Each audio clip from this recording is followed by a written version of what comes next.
After yesterday's color experiments, I decided that I really needed to try again, I guess, to try the colors that I decided that I liked on their own together before doing the big 2 by 3 foot piece for the studio space. I just was having a hard time blocking out some of the colors that I had used. And so I've pre-mixed the opera and the luminous orange here. Just gonna spread it around a bit. Maybe get a little bit more water in here actually. Get it moving.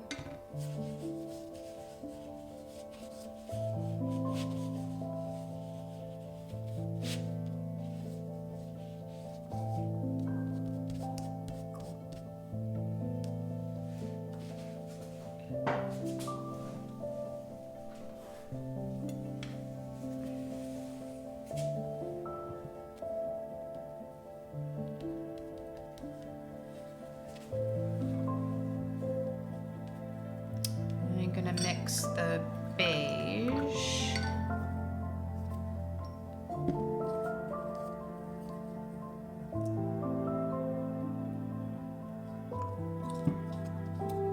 It's a bit more paint than I was thinking. Oh well. There we go. The colors yesterday on the video show up a bit differently than in person, so I'm hoping that we'll have something a little bit more of likeness. I can hopefully get it so that the camera picks up. The neons are really hard to pick up on camera. And to be honest, the dried piece from yesterday, it's not as bright at all as when it first started. I'll show you that actually once I get this down.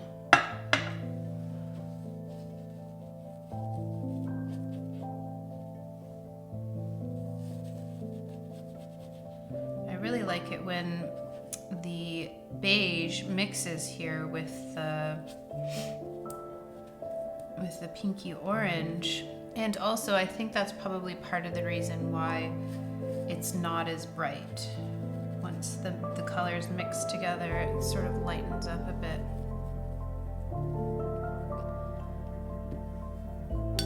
So this is the dried piece. Let me stand up. This is the dried piece from yesterday. So you can see it's not quite as bright. This part here is as bright, but in here is quite lightened up. So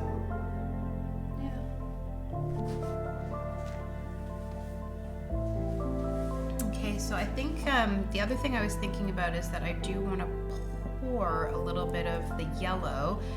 It's just going to be a small amount of the yellow. And I'm going to try and stay away from the pink because I didn't love the yellow mixed with the pink. So let's see what I can do. And I might sort of lighten it up a bit, but not with pigment, just with the water.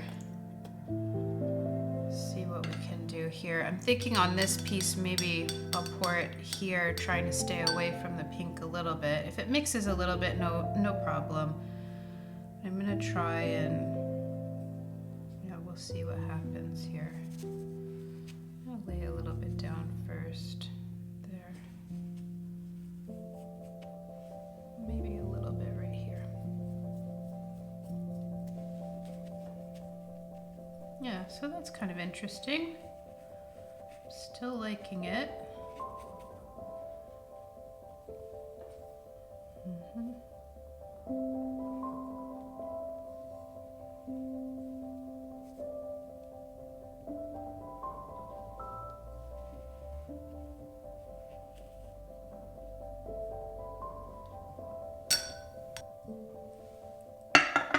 Okay, so now I'm going to do the high flow iridescent gold.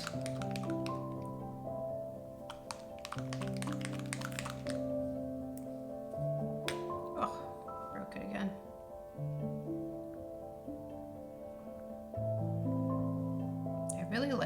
gold, so I want it to be lots of gold.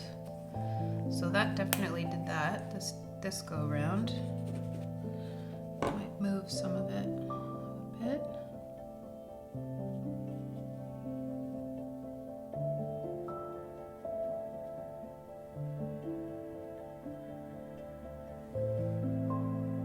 It really got into this yellow, it looks pretty cool.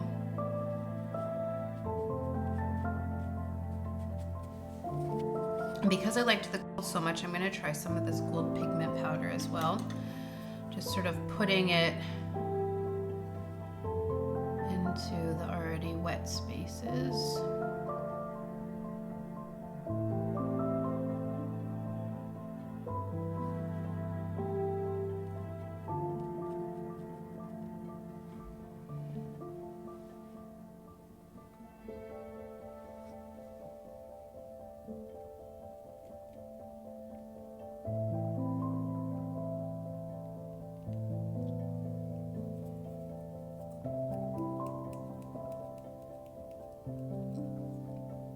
So there's probably too much water here.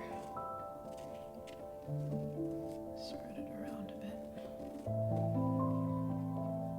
Looks pretty neat though with gold speckled through it right now. I don't know if that will stay that way or if it will move. It's up to the... Ooh.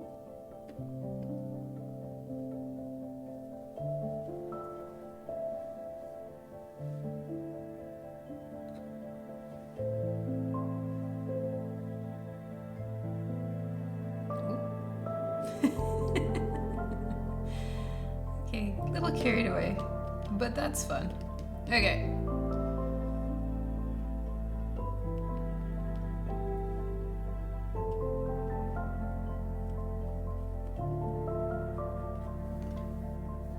Now this is the sort of greeny gold that I was looking at. Now with all this other gold, I'm not sure I really need this so much, but I'm gonna give it a try anyway.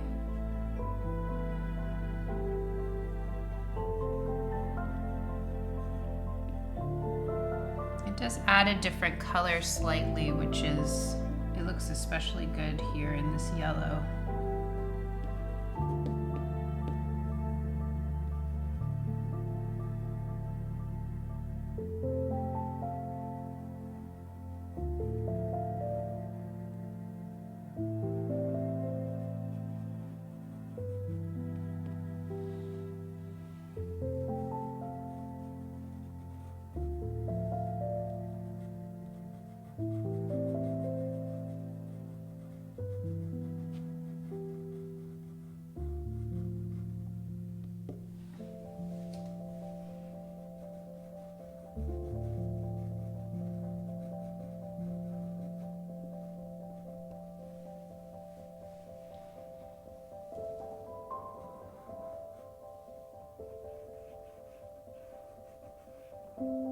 This piece is kind of looking a little bit like a map almost to me. And I do like this greeny gold as sort of an accent to define little parts of it.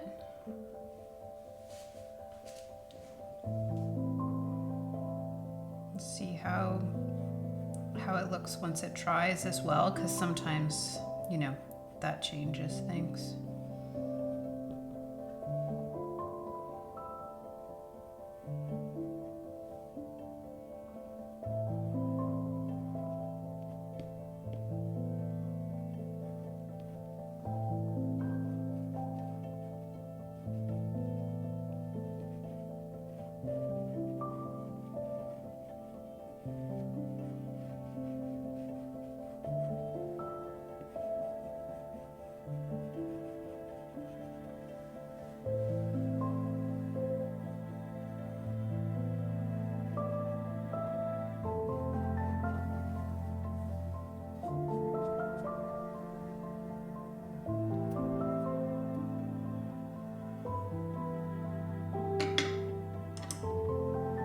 Try this salmon color as well.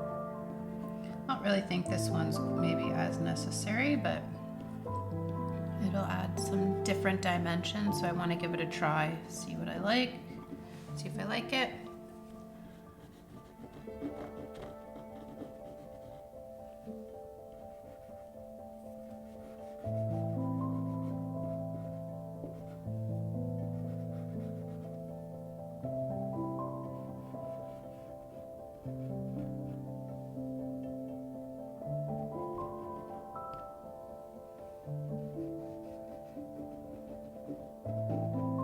Sort of softens things up a bit, which is kind of neat. It blends things a little bit, almost. So that's good to know.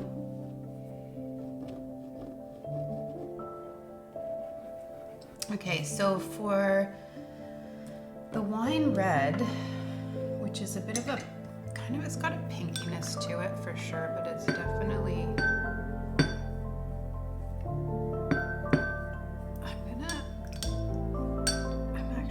to mix it with this heavy bodied medium so it gets a little bit thicker. I'm actually just going to use my finger here. Mix it up a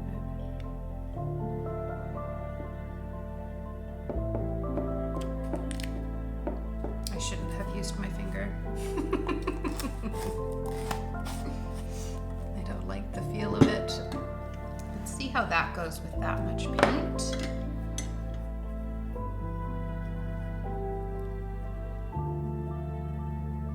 Yeah, look at that.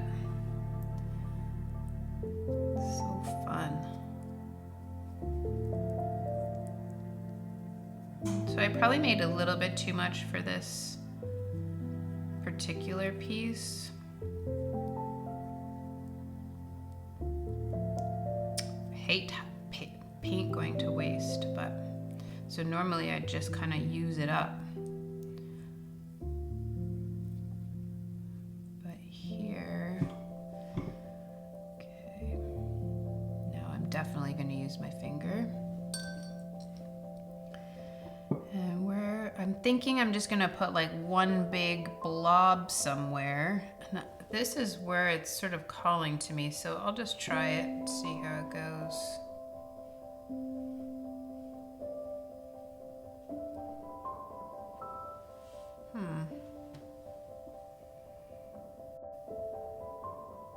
Maybe I'll put some over here too.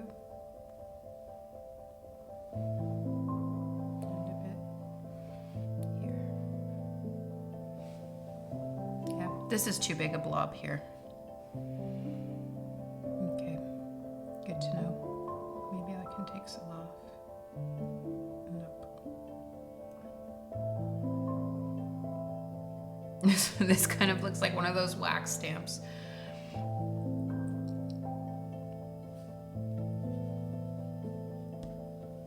Yeah, I don't like that. Okay, so this was just too much. It probably would have been good just with this one little thing here. But this is gonna be a tricky part, I think, when it comes to the bigger piece.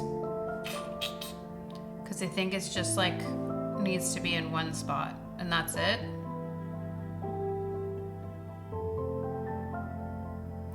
Maybe I'll try blending some of this in, see what happens. I'm gonna get it off my finger. See what happens if I blend this a little bit more.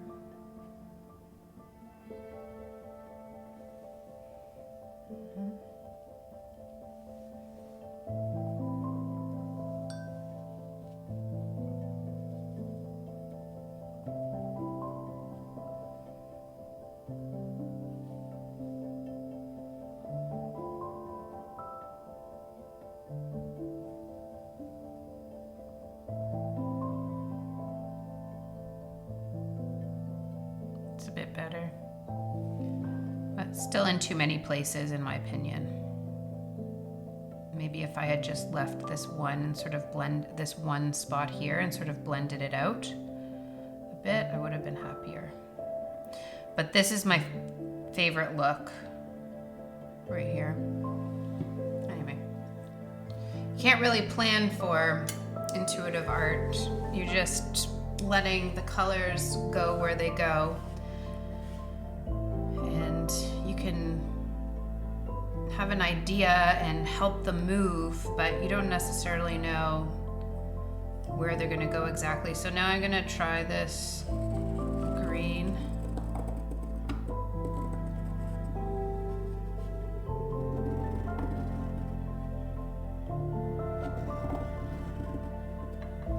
Yeah. Okay. Yeah, like I like all these colors together, and I think they're gonna create a pretty cool little masterpiece. I might actually, after doing this, I might, on the big piece, sort of maybe do some of the heavy bodied in this pinky orange, because it really is sort of disappearing within all of it. So yeah, maybe something like a little bit stronger once everything has dried. Anyway, yeah, I'm pretty happy with that. Let me know what you think about this color palette and how it's showing up on your camera.